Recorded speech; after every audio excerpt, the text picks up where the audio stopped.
At the start of my tenure here at University Church, Pastor Julian asked the staff this question: what question does your ministry answer?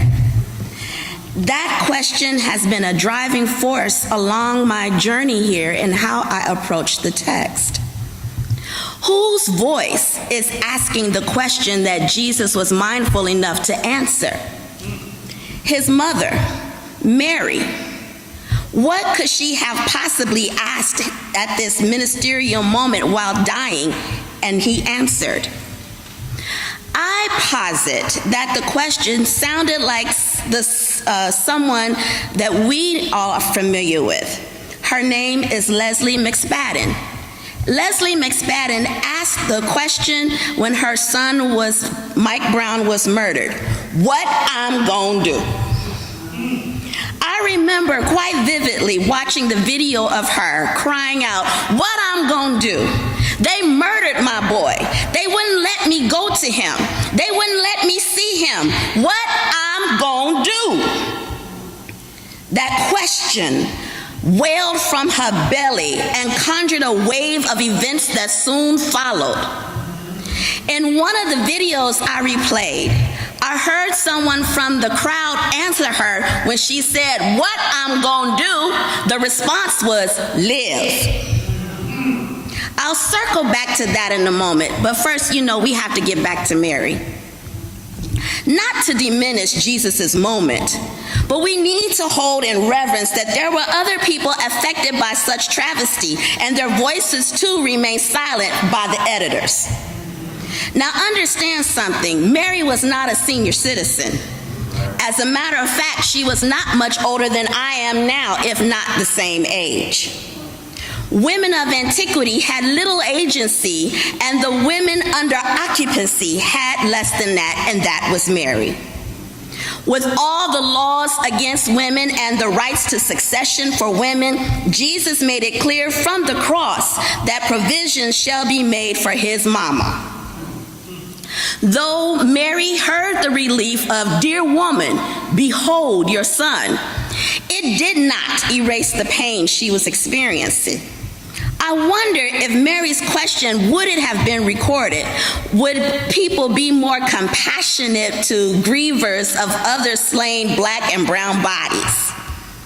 This same Mary, who before Jesus was born said in Luke 1:46, my soul doth magnify the Lord, and continued a litany of revolutionary words like filling the hungry with food and the rich is sent away hungry, is now silent at his death? I think not. I think Mary's lament would have sounded a little like this, and I pretend quote, here we are, standing at the foot of yet another cross, watching the powers that be murder 3 men, but this one here is my son. They have nailed him to this cursed thing. I heard the whips rip into his skin, and that hammer, oh God, the hammer. That man had the nerve to ask all these people whether if he should live or not, or die. But what about me? Don't I carry the weight for the decision if my son lives or dies? My son, the one who I swaddled in an animal-stained, dirt-infested manger, my son, who took suck from my breast. Don't you see what they're doing to my son? Our son? This is Jesus. You gave him that name. You came to me, remember? I didn't ask you for this. You and I co-created him, and now he's up there. Do something. Save our son.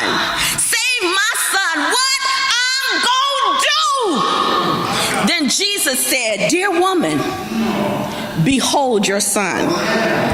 Mary's outcry made room for her son Jesus to show what I heard in the unknown voice to Miss McSpadden, which was to live.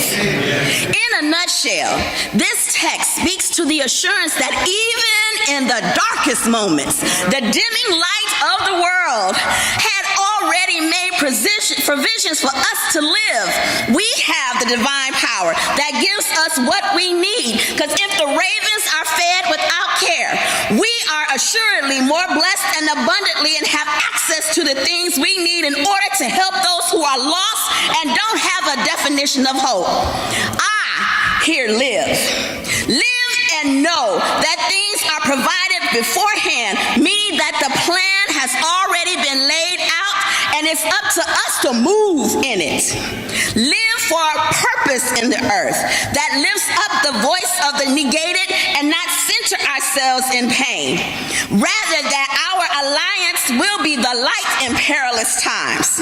Live in the power to string joy, Minister Courtney. Live in the power to walk in authentic authority worthy of the vocation to which we have been called. Live in the kind of trust in God that serves all kinds of kindling, which gives hope where there seems to be no hope, circling in an abyss. Live in that tension that in the hour of Jesus' agony, hanging, dying, he was yet providing, admonishing to live.